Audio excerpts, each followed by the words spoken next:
All right, you're asking for it, so here it is. Epicast. Listen to this. I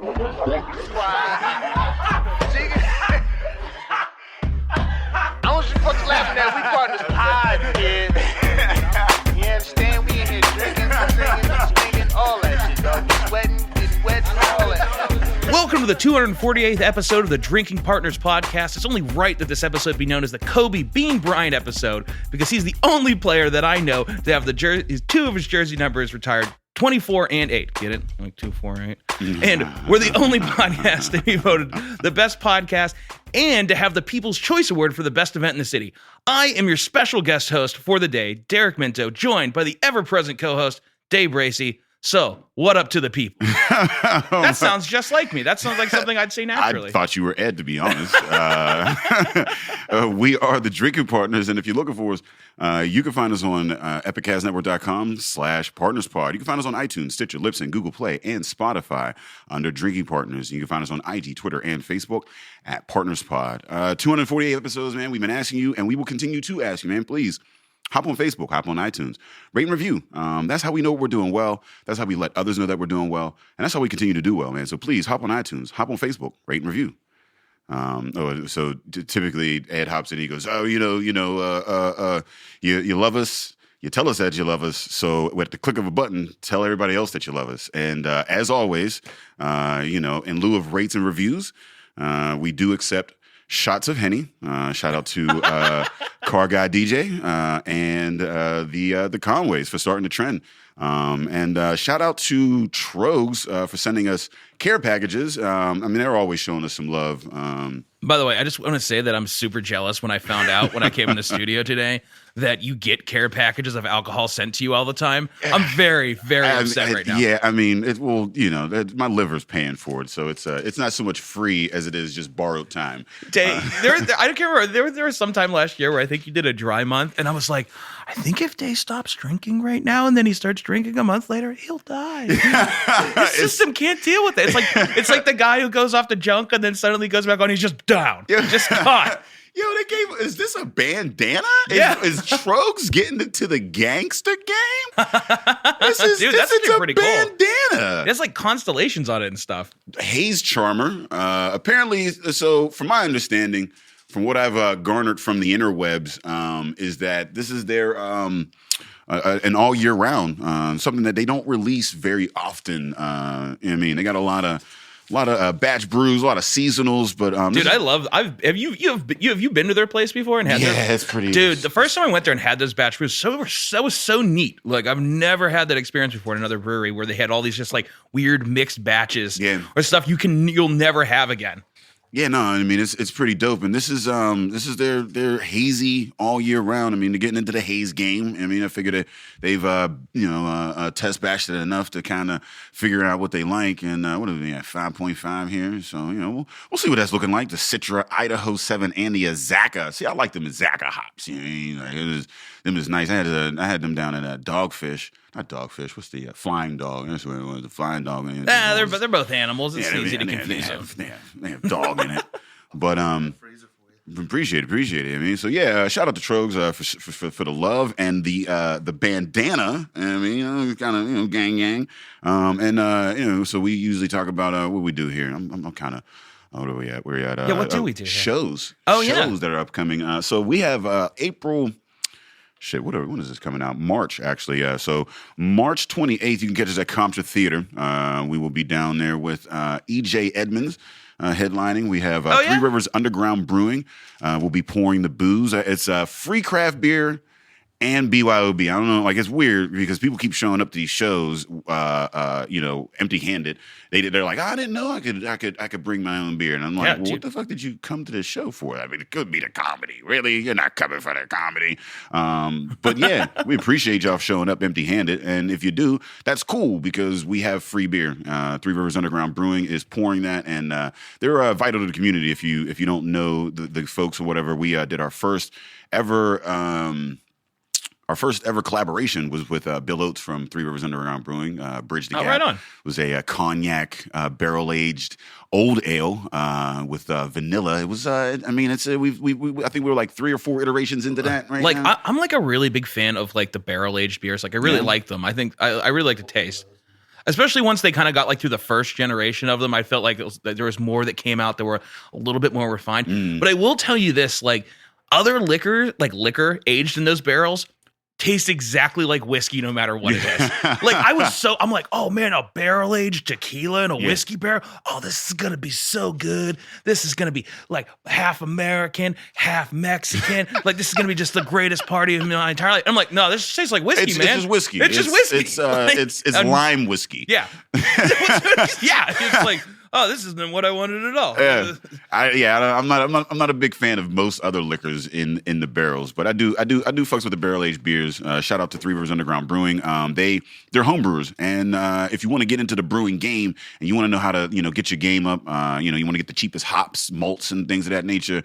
If you want to learn how to open up and operate a brewery, man, a lot of the folks that come through, and some of your faves around town, they all came up in these home brewing clubs or whatever. You can get your 4-year degrees, you can pay money to this, that, and the other. You can do your apprenticeship programs. There's all kind of ways to get in the industry, but if you want to do it in the most I guess organic and cheap way, then Three Rivers Underground and Three Rivers Association of Serious Home Brewers, not to be confused by those casual home brewers out there. Yeah, the guys with Mr. Beer these are committed these are committed home brewers. If you want to get into those clubs, come out to the show. Check us out and check out the Three Rivers Underground and see how you can start some trends in your basement. So if you're looking for tickets for that, that's ComtraTheater.ticketleap.com. And then we have April. When is that? Where's the phone? It's the third Saturday in April. What is it, the 21st and the 28th and the 18th? There's days. There it is, the 18th. the 18th, arcadecomedytheater.com. We got Sean McCarthy, Sam Bentley, and Suzanne Lawrence.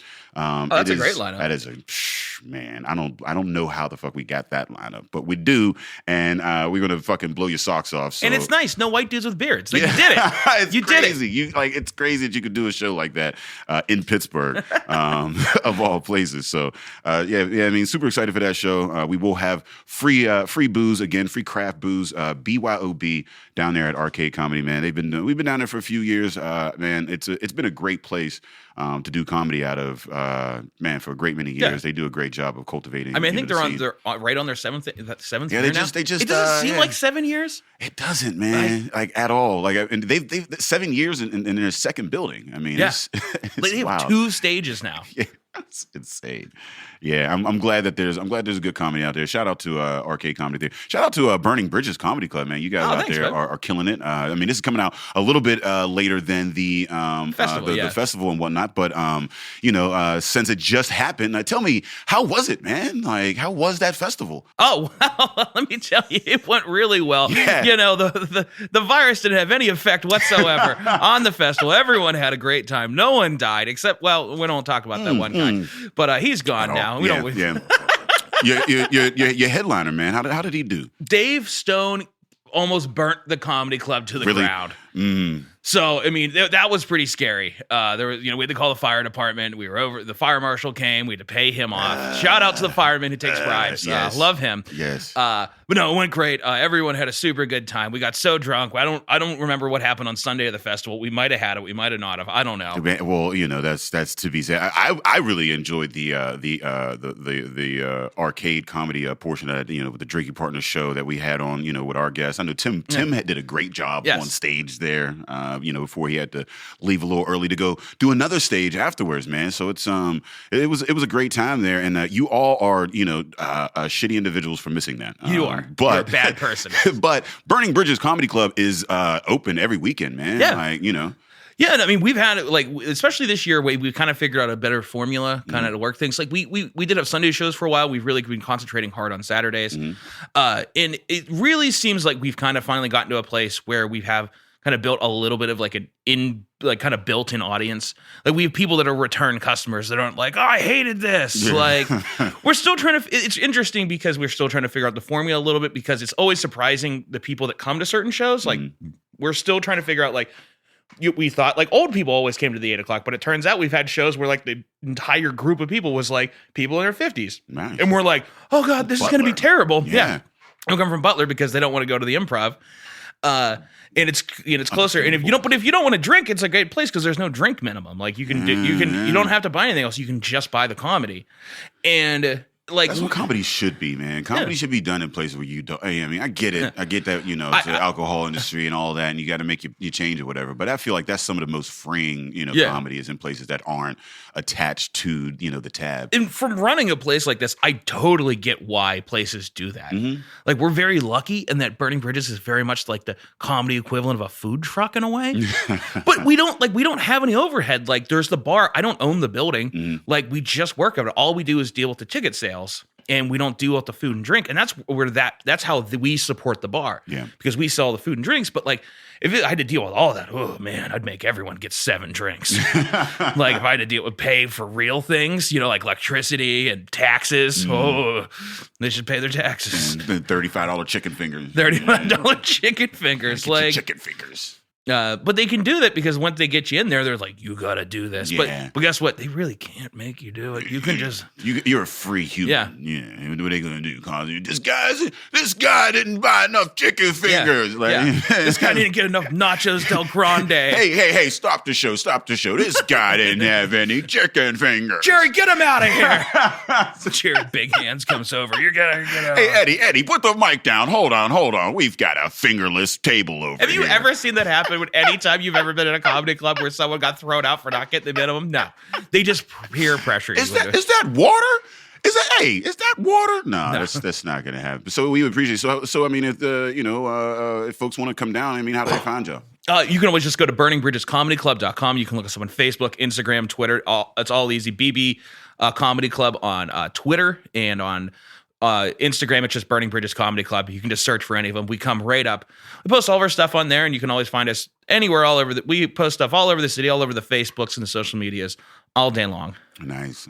Well, speaking of comedy, it's a comedy cast today. Yeah. I'm super excited for our guest here. Been trying to get her in the studio for a while. She's pretty busy and pretty booked, which is good for business. We will introduce our guest for the day, Felicia Gillespie. Coming to the not coming to the stage, coming to the microphone. You host. You are such a host. Coming to the microphone. Say what up to the people. This is what happens when you're on Drinking Partners podcast. It's Felicia Gillespie, but that's totally fine. It's totally fine. We're having a good time. Thank you for having me. Thank you at the beginning of the apocalypse. I appreciate fitting me in before the world ends. It's going to be a really good time. So. You didn't bring any with you. Don't have any in your pockets. I'm good. Do you? I'm good. Me and Felicia earlier did share a drink, and we're just like looking at each other like, do you have any flu-like symptoms? No, everything's good. I'm coronavirus free as of right now. As far as I know, I might have it. I might be a carrier. My immune system might be amazing, and I have it, but I'm not symptomatic. So no. Well, I mean, I might want to go before this next election cycle. So, I mean, again, I'm not, I don't know exactly who I'm voting for, but the virus is up there in my tickets and my front runners. So, we'll see how that shakes out. For the folks that don't know, I guess tell them a little bit about yourself and how you came to get into comedy. I'm a stand-up comedian, and nobody knows. So I'll be talking to everybody right now. Nobody knows who once, I am. What's that? You gave me a hint once of where you came from. And I was like, no, I'm from an hour south of Pittsburgh. In a small town called Claysville, Pennsylvania, which is south of Washington, Pennsylvania. I didn't know you could get south of Washington. Yeah, that's what It's right. It's like one exit away from West Virginia. Yeah. Yeah. So right there is where I grew up. Claysville. I mean, it sounds like they were just like, this is the town. That's what it's going to be forevermore. I've never seen clay the whole time really? I grew up there. No? Never. There might be some. I don't know. There's definitely oil. Maybe it's named after a dude named Clay. Yes, you're right. I never met Or a dude Lady named Clay. Clay either, though. But who knows? But Very that's where I'm misleading. from, and it's kind of middle of nowhere. So Oh, so I mean, it's not that misleading then. So you're probably the most famous person from Claysville. I'm not that famous, but yeah, probably. I mean, other than Bill Clay, like. Yeah, right. The dude it was named after. So coming from Claysville, I mean, how did you get onto stages outside of Claysville? Like, where did the comedy bug get you? You know, I mean, like, 8 years old. 8 years old, Yeah. believe it or not. I was watching, my dad watched stand-up comedy. He loved comedy. I think his favorite is George Carlin, but he would watch all comedians all the time. And I think we were watching a Johnny Carson rerun. I had never seen stand-up comedy before. I'm watching this comedian. The crowd is laughing, and I'm like, why are people laughing? And my dad's like, because he's funny.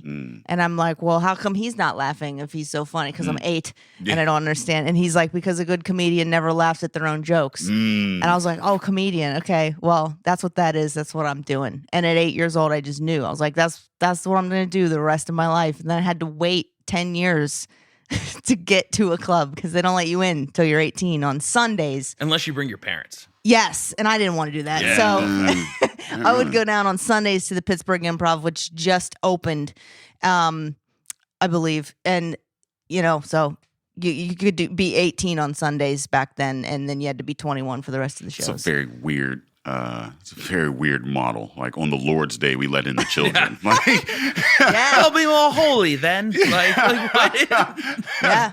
tell your jokes for the Lord. As long as you've had communion today, you can come into our house. Like, I mean, it was amazing. I saw so many good comedians. I saw Mitch Hedberg there, Brian Regan. What? You saw Mitch Hedberg like in person? Well, I've seen him twice in person. What? Yeah. But In the flesh. I'm That's very crazy. jealous. Yeah, I didn't even know who he was until I was well into college. Like the Yeah. closest I ever got to Mitch Hedberg is the day he died. We drank and watched his special. Like, we Yeah. smoked a buttload of weed. That's just like as close I ever got. to Yeah, him. I got to meet him. That was cool. He was very nice. Wow. I gave him a napkin because I wanted his signature, and that's all I had. And Do you have the napkins? I have the napkin. And What? He was like, he got a pen and then he took the napkin and he was like, with a napkin, you have to be very gentle. And he was very cool. I was like, what was it like to be on Letterman or meet Letterman? He was like, it was awesome. And so that was awesome. Yeah.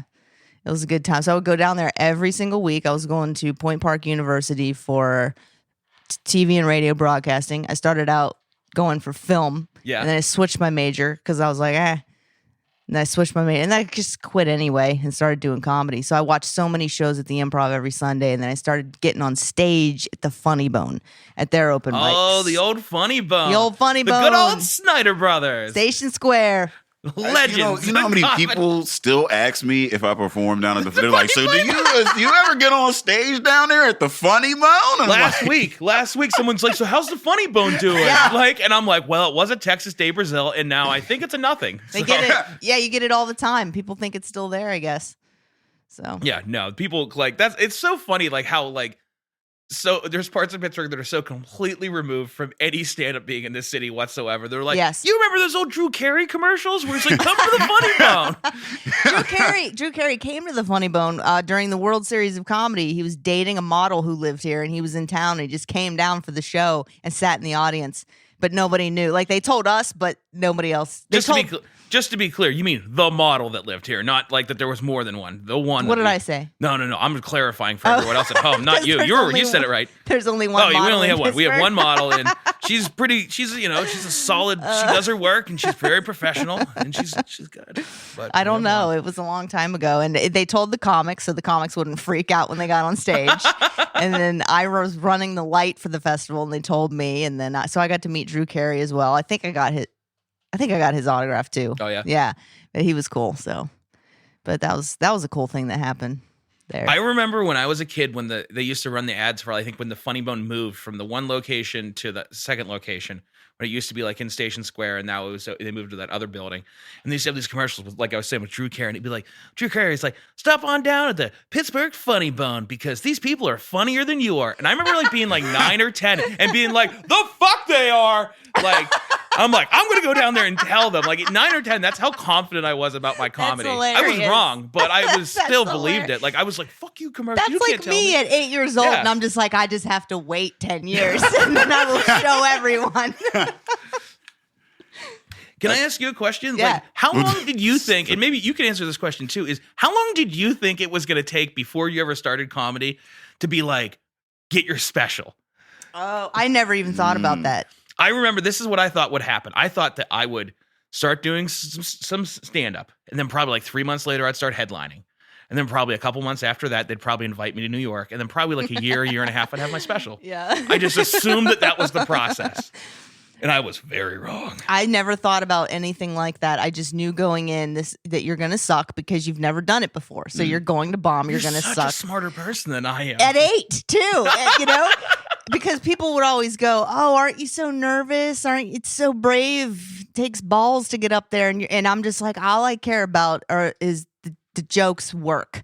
That's all I cared about. So I knew this is going to take a while. I wasn't even thinking about, specials or anything like that up front. I was just like, just get good at it. So, and I'm still trying to do that. Yeah, I mean, I never wanted to be a comedian. And then, like, when I got into it, like, I was trying to be, like, a YouTube dude. So I was like, oh, yeah, like, I'm gonna come on stage and get people to, like, watch my YouTube videos. And, like, I'm going to just be big on YouTube. And people are going to be like, oh, this guy. And then I was just going to, like, release YouTube videos. So I figured, like, maybe 2 years before I had, like, an hour-long YouTube special and people would tune in, they'd be like, oh, this guy is fucking hilarious. Were you a kid when you thought this, or this no, recently? I was a fully developed 30-year-old man. This was already. This is already when YouTube was. My hairline was like I had just retired the hairline, so I was up for anything. You could tell me anything, like maybe my hairline would come back, and I would believe you at that point. I was really up for whatever. So. Yeah, I mean, my understanding of how like comedy in general worked, I still don't fully understand how it works. And it's still ever evolving because, like as the industry, like, before we're kind of in this place where like before you had to go through bookers, this and the other, whatever. Now you have like all the social media, you can kind of like reach the people. And now like even like, it's like how many people are really, you have like a whole new like genre of comedy that's just online, just social media, just, whatever. And then like, it's wild how they, these YouTube stars will go and like, they'll tour and like, I don't know, like, are they funny on stage? Like some of these guys, I'm like, how is that in person? Like, I've only seen one and I worked with him and it was, he sold out every show and people paid extra money to stick around after and do the meet and greet or like Q&A meet and greet. So it wasn't like, you're not watching a honed headliner who's been doing stand-up comedy. So there'd be laughs because that they're his fan base and they like him. But no, you're not seeing like someone who's super solid and lighten it up or, there's not a lot of punchline. Like the laughs per minute are very low. But people will sit and they'll watch. Oh, so. I mean, that's what I've kind of noticed that there's a certain place even in comedy or whatever, like where you just become like famous and then people are coming to see like the people that, they just want to be around somebody famous. Yeah. They're not so much like, like this guy needs to be the funniest guy on the planet. They're just like, oh my God, I'm in the room with this guy. I mean, like it's definitely like at least from what I've seen, it can be kind of dangerous. And that sounds like a really weird word to use there. But like, I mean, one of the best examples we've ever seen of where it really bit someone right in the backside is Michael Richards. Like, he, was a guy that, did Seinfeld, had this incredible amount of fame. And people, like, I remember when I was younger, I assumed that the only way to do comedy was stand-up. I didn't understand there was improv, sketch, and there was all this different other stuff that you could write and do there's all these different disciplines that go with it. But people were like, Michael Richards, got out of Seinfeld, he didn't have a gig. He's like, I'll be a stand-up. And he goes onto stage and he was in a bad situation where he had no idea how to deal with what he did. And what does he do? He just drops an N-bomb. Like he had no, like, I'm not trying to condone or like trying to justify what he did, but like he shouldn't have put himself in that position. Like, and I've seen headliners like not do well like before. Like I saw Dave Foley like at the Improv and like he did okay. But like if someone would like freaked out on him in the stage, if like bouncers didn't like throw somebody out, like it could have ended like, oh cool, you can't do stand-up anymore, buddy. Like, and I think it's interesting that, like, especially, like, celebrities, they get out, like, you can, like, Charlie Murphy's talked a lot about this, like, the fact that, like, when he got famous, everyone's like, you're a headliner now. You got to go up last. And he's like, he would eat crap forever because he didn't know what he was doing. And like he only finally kind of got to a good place towards the end of like his stand-up career. When you just get fame too soon before you develop a solid act. Yeah. Didn't Wendy Williams do like a comedy tour or some shit like that? Like, I mean, it's wild. I know there was like a lot of uproar like in the stand-up community about like Stormy Daniels doing stand-up, but I honestly really was kind of curious. I wanted to just see how she, like what she did on stage. Like I wouldn't pay to see her. Did you go? No, I didn't know. But I was just curious. Like I don't care about any of the Trump stuff or anything. I was just like honestly curious as to like what her stage demeanor and position would be like if she clearly wrote the material, if she didn't had someone stage write it Sometimes for her. You just have to go to see what happens. Yeah. It is entertainment at the end of the day. That's true. That's true. Yeah, I mean, it depends on if you find that entertaining, then it is. I mean, that's kind of what's great because like there's comedy. I feel like there's comedy and then there's entertainment and there's entertainers. You Very know what true. I mean? Like there's comedians like. And I mean, something like that personality is just like, oh shit, like it's just morbid curiosity. And like even storytelling and shit like that, you're just like, all right, let's just like strap in like TMZ type shit. Yeah. And I think if you consider yourself an artist, you must go to the things like that. Because just not that she's an artist. I don't even know what she does. But if you're an artist, you have to be like, let me see what happens here. Yeah. Well, that is something to be said. I mean, you have to absorb more than your echo chamber. Yes. Right? You know what I mean? Like you got to watch everything, I think. Yeah. I think that's just like, that's a problem in a lot of industries is that people kind of get stuck in, they become insular and the ideas and like, perspectives or whatever are coming from, this chamber or whatever. Whereas like not everybody views anything, any industry, the beer industry, the comedy industry, like the tech industry or whatever, the same way. So like it's, you expect, especially in entertainment, I think is even more important because like you expect like people to just come because that's the way it's supposed to be done. It's like, nah, bro, I've never even seen, like there's so many people, so many kids out there that have never been to a comedy show and may never go to a comedy show, but they're comedy fans and you need to be aware of them because 10 years from now, they're going to be the main demographic. And if you still want to be in this business, you have to understand how they think, either that or you're going to have to really solidly like put yourself ingrained in your 10-year up and down age group or whatever. Yeah, and it's interesting like to go to that show to see, okay, who comes to this? Who pays money to come to this, Well, like the other example I can think of is the Angry Bagel guy. I don't know who that is. He was a short guy and he just kind of like lost his crap in a bagel store in New York like a year or two ago. Like about like people not accepting women not accepting him for being short. And then he said some other crazy shit that wasn't so good. But then, like 2 months later, he was like headlining a show. The video went viral. Yeah. And did he have other videos before this video as well? They found Didn't a bunch he get of slammed on his neck or some shit like that. Some crazy crap. Like because he was going off on like women in the fucking thing, and then somebody stepped up to him, and was like, yeah, blah, blah, blah. And I think he had his ass whooped, rightfully so. And then he became a headline, kind of like Bad Baby or whatever, that teenager that was like, catch me outside. And then she became a headlining like rapper. It's that same. She still has a career, the David Spade show, Lights Out, which I have never seen. I just watched clips on YouTube, and when I saw her on there, I was like, what? What? I didn't even know. I knew she got famous, but I didn't follow her because I was like, I don't understand why I would watch this. Yeah.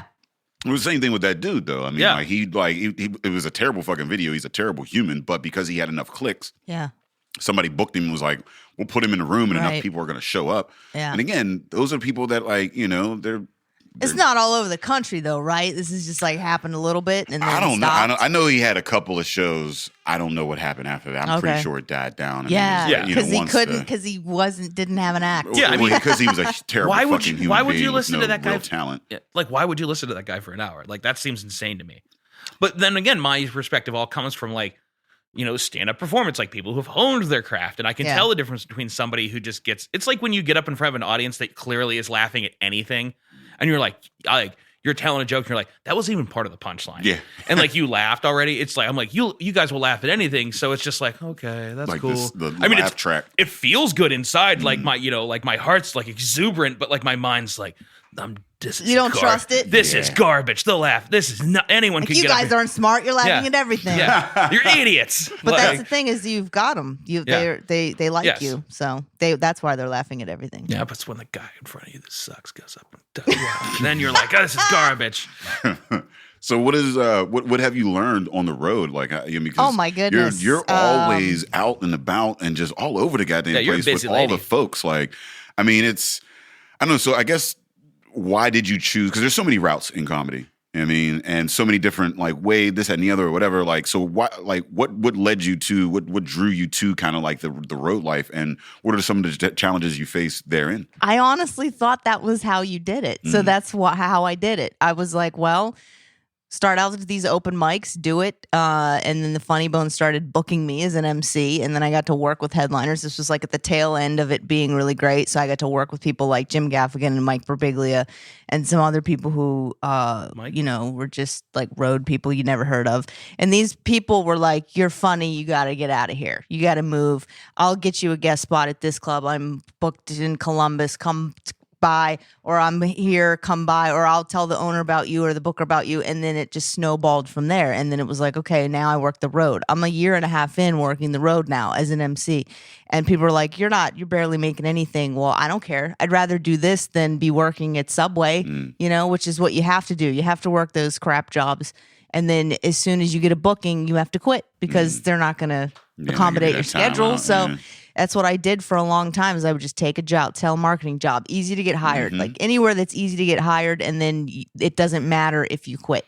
So I did that a lot. And then it just snowballed from there. And I just kept knowing that I have to keep getting on stage and getting in front of big crowds because open mics are great. But at some point you have to get in front of big crowds to see how you are in front of big crowds. So that's honestly what I was like, this is how you do it. Because I was going to school for film and television and or TV and radio broadcasting. And I'm like, I'm not going to learn how to do stand-up comedy doing this. I'm going to learn it by doing stand-up. So I got to get on stage as much as possible and go everywhere I can, even as an MC. And so that's what I did. And I would go places and sleep on people's couches and, just cry. Because I was like, this is how you do it.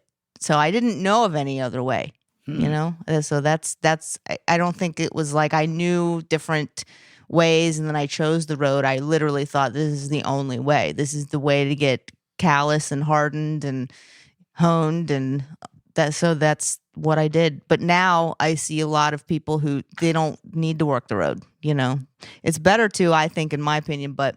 You don't really have to. And people actually give women advice, like younger female comics advice now that they're like, I wouldn't work the road if I were you. You could just like move to LA, stay there, do a podcast, do local shows. You'd be fine. And it works for them. But I don't think I would be able to do that. So few people that it works for. I mean, like the percentages. I think, most people, most comedians have day jobs. And I mean, there's other sources of, income, revenue streams, things of that nature. But yeah, I mean, especially like L.A., New York, Chicago, like I mean, they're huge markets, and I mean, it's ravenous. So I mean, it's tough. It's an alternative. It's a route, but it's Yeah, I like the road. I've always and I think I was dumb because I started working the road when I was like 19, 20, so I couldn't even drink yet. I'm out there on the road just by myself, driving to Atlanta overnight, 12 hours. Like, so do you carry a gun? How do you like? I never. Yeah, maybe a taser though. Maybe I have stuff now, or 2 tasers. But in my 20s, I never even thought of it. That's how I was Really? just so naive. I was just so excited. Like, I'm gonna just, I can drive to Nashville, do an open mic. Somebody will let me crash on their couch. Like that's how I thought. Yeah. And that's what I did, and that's what happened. And I think I might be lucky that nothing ever happened to me. I've never had anybody try anything. I think that there's something to be said about like intuition and understanding certain situations and certain like there's signs of danger, Right. things that I need you kind of like read. Not that it's always easy or whatever. I mean, I think it's a mixture of both or whatever. But I mean, it is something that I like. It's something that me as a male comic, I don't really think about. Like I don't think as a man, I just don't think about. Anything. I mean, Right. like once the sun falls, I'm like, well, it's just darker now. Like, I mean, it's not like, oh shit, and there's a lot of, talking to a lot of women, like, there's women that won't like go to parties and clubs and things of that nature unless they're with a group of women because they don't feel, particularly safe or whatever. And like, you're out here on the road, like, in these situation, especially in a well, all industries are male dominated or whatever, but then it's a male dominated industry that is around, heavy alcohol use as well. I mean, Right. it becomes, in unfamiliar places. Like I'm just surprised that it wasn't a thing that Yeah. that dawned on you or whatever. I never, because I was naive. That's Mm-hmm. what it was. I was naive and I didn't know. I was just like, oh my God, we all do stand up comedy. Everyone should be cool. We all love the same thing. We're all in the same boat. And that's not how it is. And of course, I learned as I got older and went through it for years that, okay, there are real things that happen. But only now am I like, oh, I have things in my car now if I need them. Or, I have friends who are like, you need to do Brazilian jiu-jitsu. I've been doing that a little bit. Yeah. But I don't know. I'm not good enough to do anything. If anything happened, I know some things, but I can't. So just the throat is yeah, always yeah, there. It's- choke. Yeah. Get to the back and choke them out. Yeah. So, but I think what when happened in was doubt, that choke 'em out. everybody around me they knew how young I was, and they kind of protected me. Yeah. So I think that's what happened too. Like I do remember going to Nashville on a whim and going, I want to go to a new city. I want to do an open mic. I'll drive down there. I'll meet a comic. I'll sleep on their couch. And that's what I did. And when I got there, all these comics, because people thought I was funny pretty early. So people wanted to help me. So they were like, okay. They kind of huddled up on their own, these older men, and said, who should we have her stay with? Who's going to be the safe? And they didn't tell me this, but I saw it happen. So, and then they had Like a me council. stay with the person who was going to be the safe guy who had like 3 cats, you know? Like the dude is... By the way, cats does not necessarily mean safety. In fact, once you get past 3 cats, it's way more dangerous. What if you add that he wears glasses? Yeah, so he's got 3 cats and he wears glasses and he's like, I don't know, but they deemed this guy safe. So I was is like, his all ankle right. showing? Yeah. That's what I'm looking for. Who's the guys with the out ankles? Nobody ever tried anything with me. And if they did, it would just be very blatant. Like they would just say it vocally. Like, I want to fuck the shit out. And I'd be like, that's nice. I'm not looking for that right now, but thank you. And it would be a guy, Put it on my bucket list. Yeah. it wouldn't be a guy who would Good to like, I know. never had any, and I didn't drink. So I would never have to worry about somebody putting something in my drink. I would have a bottle of water all with me at all times with a cap on it. So I never let that go. And then there were certain managers, where you stay in a condo or you have to share the condo with the feature when I was emceeing.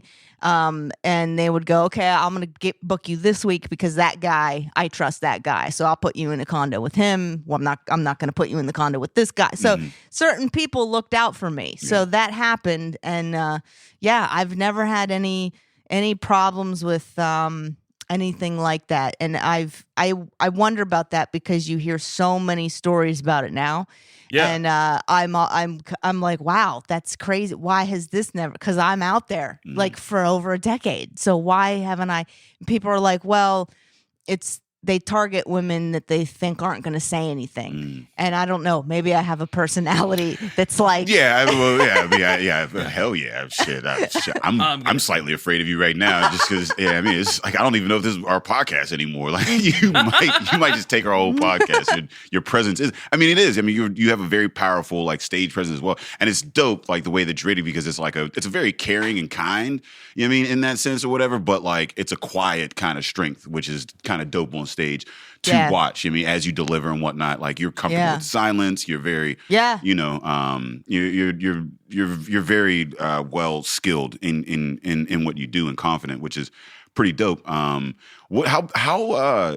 small is the comedy scene? In America. Because you're all over, and like it's wild how just a little bit of comedy that I've been a part over, the couple of years, it just seems like everybody kind of knows everybody. And it's like a degrees of separation or whatever. So like, do you know everybody that's ever done comedy in America, or is it a little bit bigger than that? it's big. There are certain clubs I've never played yet. There are a lot of people doing comedy.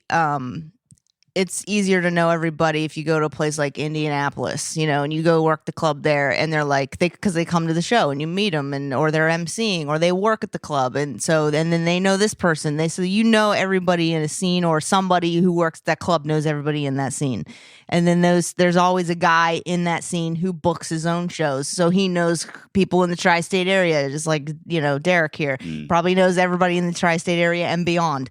So if you know Derek, you can be like, hey, Derek, what's the deal with this person? And then he'll tell you his experience. And so it is kind of a small world, but there are probably thousands of comedians that I haven't met yet. I mean, I'm talking about just people who do comedy. I'm not talking about like people who work the road yet, or maybe don't work the whole country yet. But yeah, there's a ton of people. People who work the road, I either know them because I've seen their headshot, or I've heard of them or something, or I've worked with them, or I'm going to work with them. Like, it's just, if you do it a certain amount of years, and the more clubs you work, you meet everybody who's been out there for a while. So people at that level who are just been doing it longer, I know a lot of those people. But the newer people, it's tough to keep track of. And when I started comedy, there were people who wouldn't talk to me in the scene, and it'd be like, why don't you talk to me? And they'd be like, because people quit all the time. People do this for 2 years, they quit. It's not worth it. It's not worth it to talk. It is, but it's like, and I didn't I wasn't pointed out to me for a while that like that defensive mechanism that comics use. Yeah. But there is this massive turnover. Like, once you kind of realize how many people will come in and come out, like it's kind of in a way, it's like a test or like a crucible to like younger comics. Like, if you keep doing it and you advance, like, I will pay attention to you. Yeah, right. And it sounds really crappy, and it's kind of discouraging, like, to younger comics, but it does kind of work in a weird way. Like a hazing type thing. I think it's also. I don't want to even call it hazing. I think it's like personal investment. Yeah, I was about to say. I mean, like, that was how, like, when I got in, it was the same. Like, just at the open mics, I could go outside, after, and people there was like the group of comics or whatever, and then you'd just be like outside and like, it wasn't until about 5 months in where people started to talk or whatever, and like, I was the pussy joke guy or whatever. I mean, like, I had just got into, and it was like, they were like, yeah, we're not going to associate with you off stage, but like, it is a personal investment in the sense that, like, so my friend, he lives out in Hollywood. He's been out in lived like off of Hollywood Boulevard for about like 12 years now, and it's a crazy place to live because it's fucking Hollywood. Like, he right around the corner from like Musso and Frank's and all that, all these like crazy things, and like he's like it's wild because you'll have friends that like live here. They'll move and you'll be friends with them for like a good 2 years, and you'll have this like friendship or whatever, and then they just disappear. Like, the next day, they're just no longer here anymore, and you never hear from them again. Yeah. And it happens again and again and again. He's like, it's hard to like get invested in people in general because you don't want like to build a friendship and then,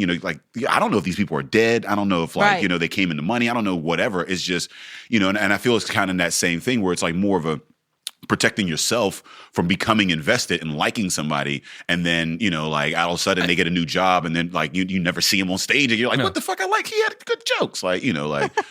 And there's sometimes there are sometimes people who start out really young and like real early, and I just like I get along with them right away, and I have time with them that I end up spending, and it's fine. Like, that happens sometimes, but more often than not, it's just like I build and I didn't know, like, it had to be pointed out to me. Like, it was not a behavior that I like recognized, and I never remember doing it with anybody else. But it's like it's just that you have a lot of learning to do, and I don't know what's inside of you. Like, it sounds like a really weird thing, but I don't know the content of your character, and it is not for most people.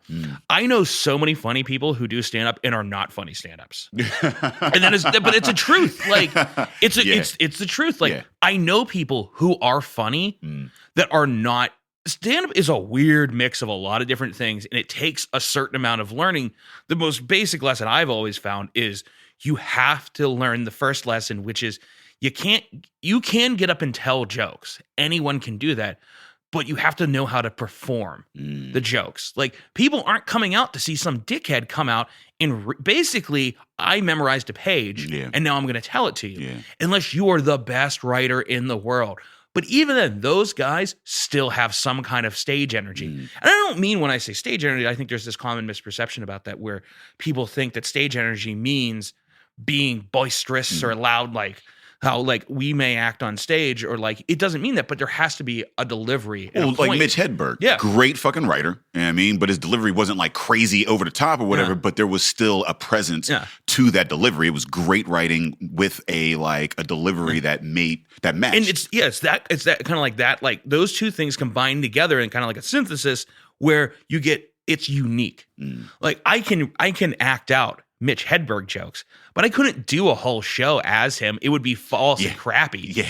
Like I'll never be him. I can tell jokes like him. I mean, who can't tell like a classic like Seinfeldian joke in his way? But it's the whole thing. It's the whole performance. And that's hopefully what you get to with the combination of things. It's something that's unique and uncreatable, like by anybody else other than that performer. So what was the greatest piece of advice that you got early on from, like, say, a comedy mentor? It was like the first piece of advice that you took and was like, yeah, I'm gonna run with this. Be concise. Like I was maybe, this guy gave me a ton of other bad advice later. But it was a really, really good. Ammonia and Clorox are great for cleaning. Get in the bathroom, close your windows, and go to town. He just took me back to the time when my stepdad literally put both of those in a toilet to clean it, and we had to evacuate our house. Chlorine The gas mustard came out of gas? the toilet. Like green gas came out of the toilet. My stepdad's like, we're going to the mall, and we're like, why? And I look downstairs and I can see green gas, and I was like, there's no. But no, I do think the best piece of comedy advice is, at least for me, the first good piece. I've gotten other ones. And, with any piece of advice, you have to, take them with a grain of salt. You have to figure out what works for you and what doesn't. But being concise, cutting out as much crap as possible and getting to the point really helps. Like, it really, like, when you hear that advice, and if you go and watch other people, you realize when you watch really early stand-up just how much crap in there doesn't matter at all. And especially in storytelling, that's a big thing. But like in all jokes, there's so much that doesn't matter. That like just get to the funny part as fast. Like Felicia, you brought up earlier like laughs per minute. Like that was something I never even thought of until like a couple years. I was like, that's like the stage expectations, like for like between like storytelling or improv or like other things. Like for stand-up, there's a certain expectation of how you're supposed to perform on stage, whether the audience is very rarely actively thinking about it, but they know what you should be doing, like how this should kind of work. Yeah. And it can vary between people depending on what kind of, comic they are. But ultimately, it is important. Like, there's definitely that expectation. I've heard Jerry Seinfeld say that good crowds help you explore and bad crowds help you edit. And I think that's very true. So, yeah. So what was the first piece of comedy advice that you got that you kind of ran with? Oh, man. Not to take advice. That was Somebody was nice. like, don't take anybody's advice. Well, that's like maybe the second or third thing that like, there's the great Doug Stanhope article where he talks about comedy classes and how the only thing comedy classes can teach you is how to be a comic just like them. And that's the last thing you want to do. Like when I read that, I was like, there are basic things that I do think there are basic disciplines that can be taught through a class. Yes. Like I honestly, and I really do mean this, I've talked so much shit on comedy classes, but one, improv classes can be very helpful. And two, I honestly do think the Arcade's comedy course, stand-up course, is pretty good because they do not tell you how to be funny. They just explain very basic ideas. Like, these are kind of how you can structure a story. That's great. Here's how you get up and use a microphone properly and just learn how to, like, write. There's so much freedom there to explore who you are. But no one's like, all right, this is how you do these kind of jokes and this is how you do it. Hi. Yeah. Like, I respect that about that. Like, I've taught, like, a couple of them, like, filled in, and I was, like, thoroughly impressed. Yeah. That it wasn't preachy. It was like, you got to do most of this by yourself. And really, once you're done with the class, it's like, you got to do the rest of the work.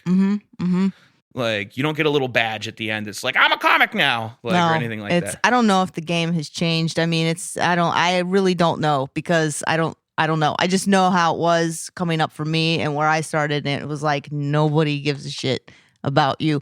Majority of people do not give a shit, whether it's the audience or the booker or the manager or other comedians. They do not give a shit. Stay out of everybody's way. Do your own thing. You're on your own. that's what I was taught. So, and I think in a way that's a good thing, because then you're like, okay, well then you get better, you know? But I don't know if it's different now. I don't know if people are more of a community now. And, you know, I really don't know what it's like now, even though I still go to these places and I do these open mics, but I'm not like susceptible to what is happening now with people who are just starting and going to the open mics, because I've already come up in that era. So I already have that kind of blueprint, and that's where I go from there. Do you find the culture changes as you travel? Like different scenes have different norms and expectations and things of that nature, or is it all, you know, kind of universal as you travel? Comedy is ever evolving. So if you don't evolve with it, you die. We've seen that with comedy clubs, with comedians. So you definitely have to evolve on every level.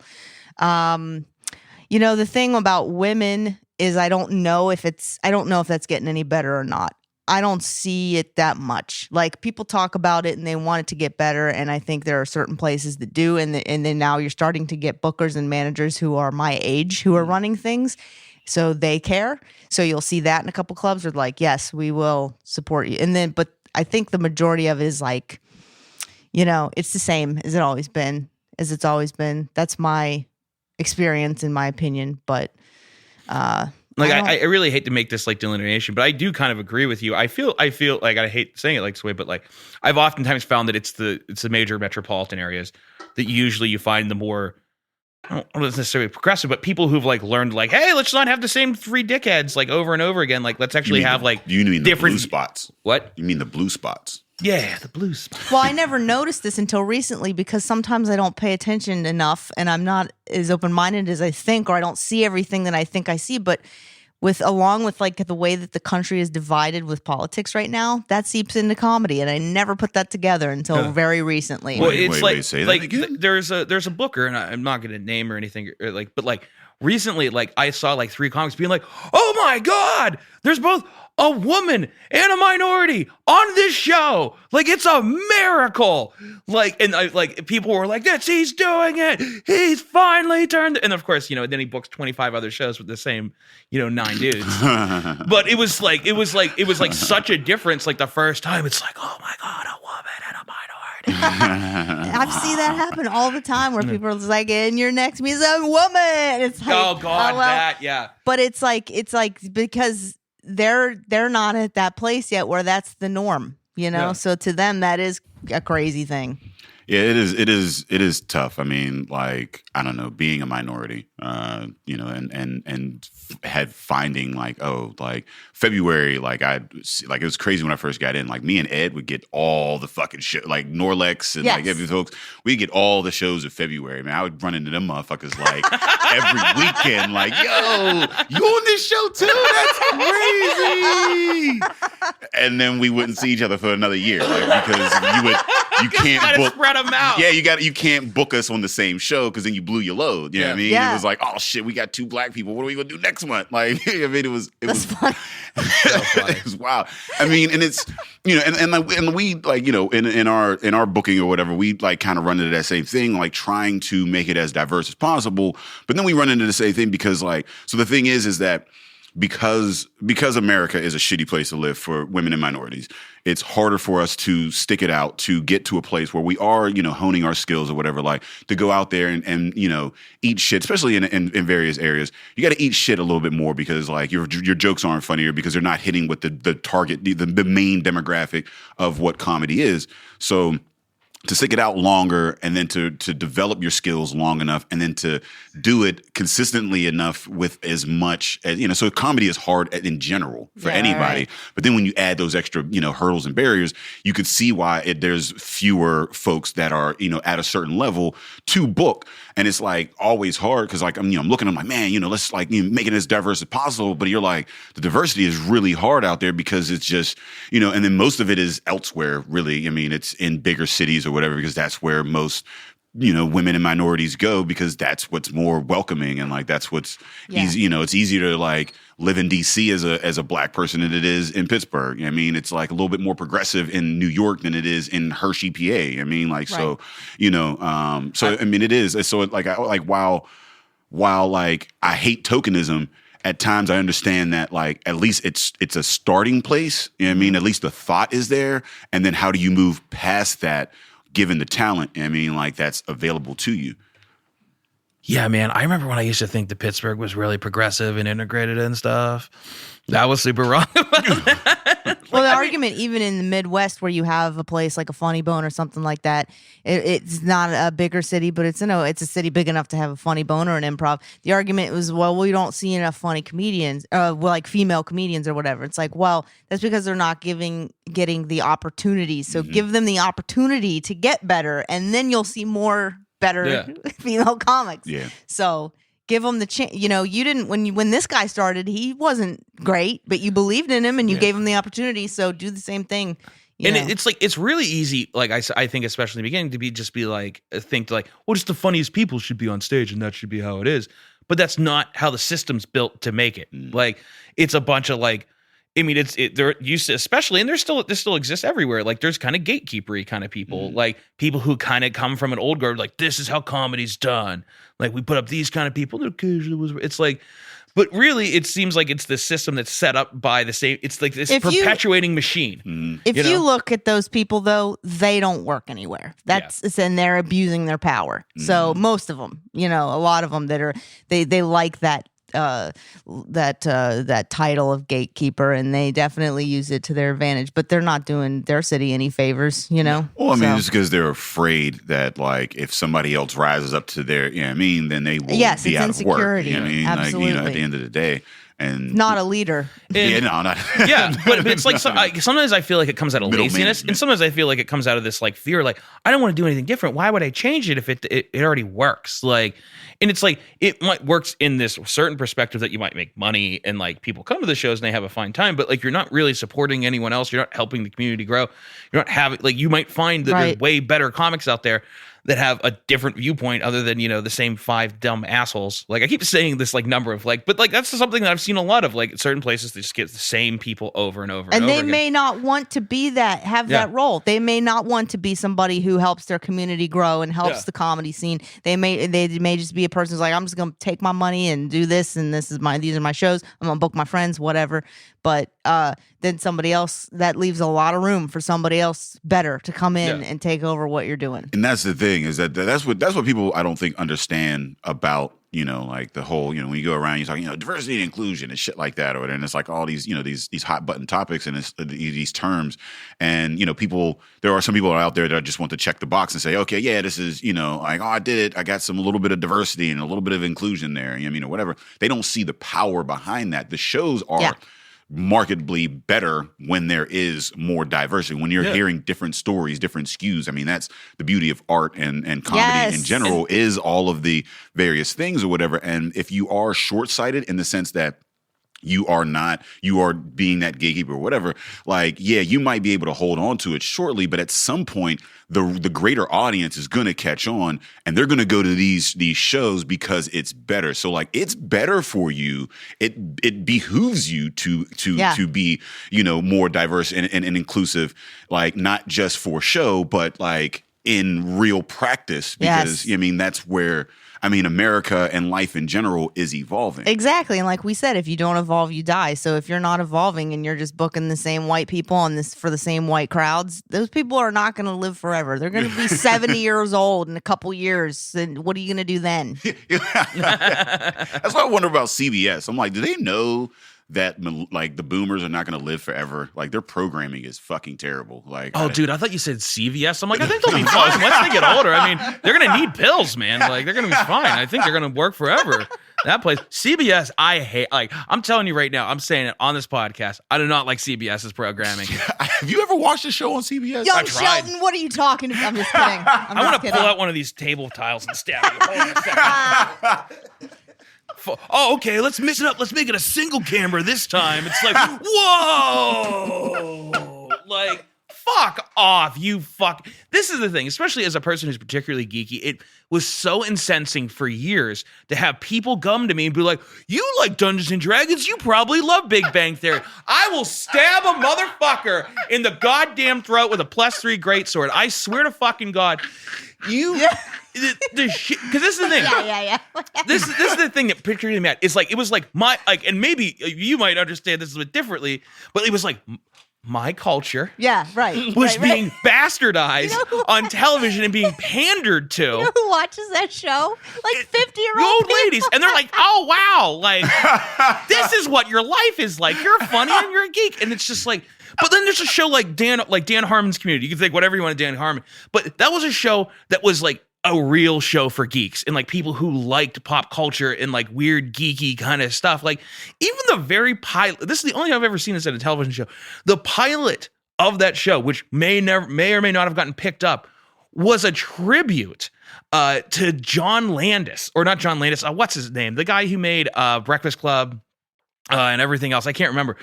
But it was like that little thing, and like all their nerd stuff was like part of the show, and it wasn't the butt of the joke, where people just randomly laugh at random crap for no reason whatsoever in that show. Yeah, and it was awful. Like, I've maybe watched 4 episodes in total. You know how in 2.5 Men they used to go in between scenes, they would go, "Men." I think they should have done that for the Big Bang Theory. They should have been like, "Bang."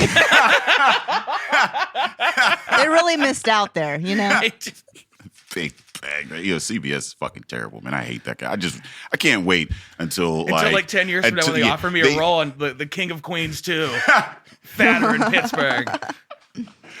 Oh man. So I guess we're wrapping up here. What is your favorite form of potato? Oh my goodness. I like scalloped potatoes. Yeah. Good answer. Yeah. As a kid, I liked the mashed, but then the scalloped, when they're done right, correctly. What is done right? Delicious. Can you make a mean scallop? I mean, like out of the box is not that good. It's delicious, but it's not as great as somebody who knows how to make a scalloped potato. I've never had fresh scalloped potatoes. I have once. I've only had them from a box, and they're so good. Oh, yeah, They are are great from good, the box. but like if somebody knows what they're doing and they make them fresh, it's even better. So if you make them from the box, you may got to make sure that you hydrate those potatoes all the way and then bake them. I hate them for fucking I love out of the box scalloped potatoes, but then like sometimes you get them dry bits that are just like they didn't like get the water in there, and like they just didn't fully submerge the potatoes, and that one like piece of it is sticking out, and you get in there, it's all hard and crunchy. Yeah. You're like, Is this like St. Patty's? It's half like half soft, half crunchy, like still like dehydrated potato. Listen, man, submerge your fucking scallops. Fully submerge your potatoes, bruh. Don't let the, you know what I mean? Jay, what's your favorite kind of potato? Man, vodka. I really do. Dude, I was going to say vodka. I do like What is vodka. that? Potato vodka. Is very. What is that? I don't know. When a potato loves fermentation very much.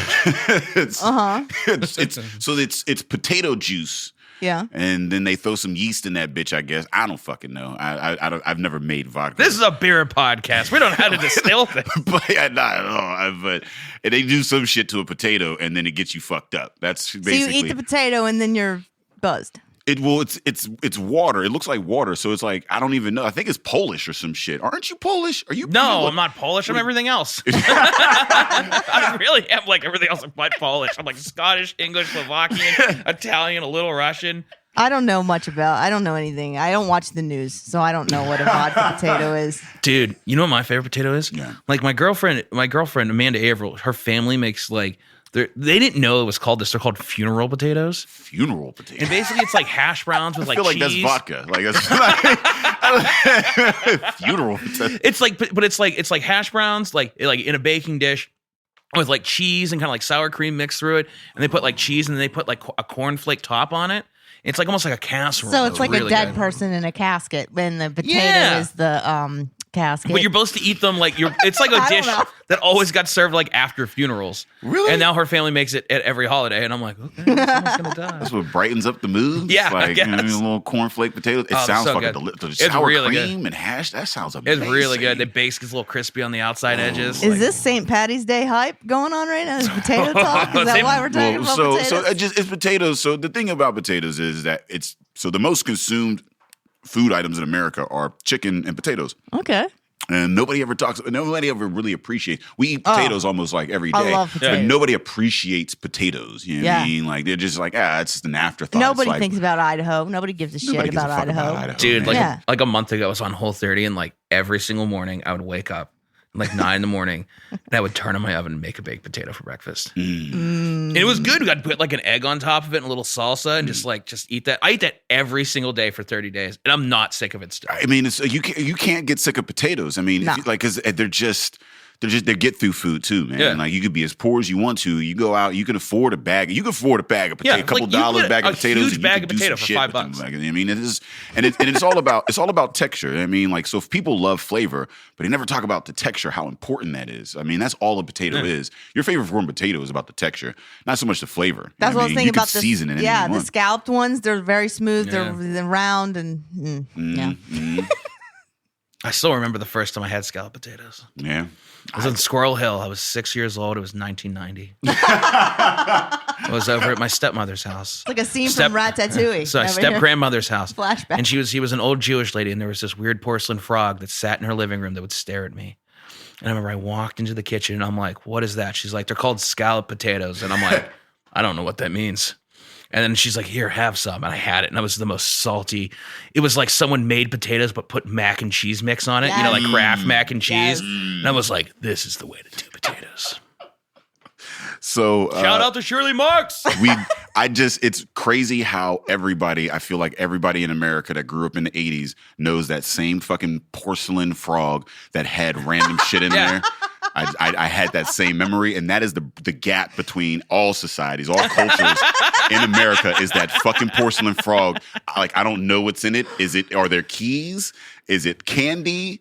Is it flour? We don't know. This one freaked me out though because it was huge and speckled, and its eyes were replaced with like gems. Yeah, freaked me out. Well, Oh my God. I want to say thank you both for coming on and making this one of the best podcasts we have had. 248 episodes, man. Always love it, and it keeps evolving, much like comedy. And thank you both for coming. But before we get out of here, Felicia, tell the people where they can find you. So I'm on Instagram, and it's at Felicia, but it's phonetically spelled. But if you just type in Felicia Gillespie, my picture will probably come up. I'm also on Twitter at Curious Felicia, and I'm on Facebook. Add me everywhere. I don't have a website right now because nobody gives a shit. So just add me on there, and then I post my shows on there, and I want you to follow me. So let's be friends. You gotta spell it for the people. Felicia Gillespie.